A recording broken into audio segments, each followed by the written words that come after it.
প্রিয় সংগঠন বাংলাদেশ ছাত্রলীগ, তুমি কি ছিলে না এই দেশের পতাকার প্রহরী? তুমি কি তোমার হাতে তুলে নাওনি লাল সবুজের ভার? মানুষের স্বপ্ন আর আশা, নিজের স্বার্থ বলে দেশের জন্য নিজেকে উৎসর্গ করেছিলে তুমি।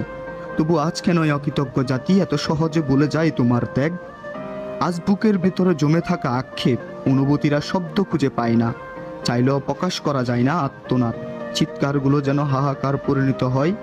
হে প্রিয় সংগঠন, তুমি কি জানো তোমাকে ভালোবাসার অপরাধে মায়ের বুক থেকে কেড়ে নেওয়া হচ্ছে সন্তান?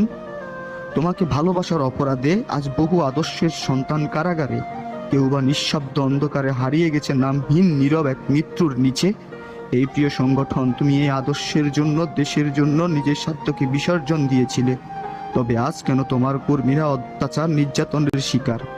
এই প্রিয় সংগঠন, একটা কথা জেনে রেখো, এই অকৃতজ্ঞ জাতিকে কখনো পুরোপুরি খুশি রাখা যায় না। তবুও ইতিহাস জানে, ত্যাগ কখনো বিতা যায় না। আজ না হোক কাল, তোমার রক্তে লেখা হবে সত্যের নাম।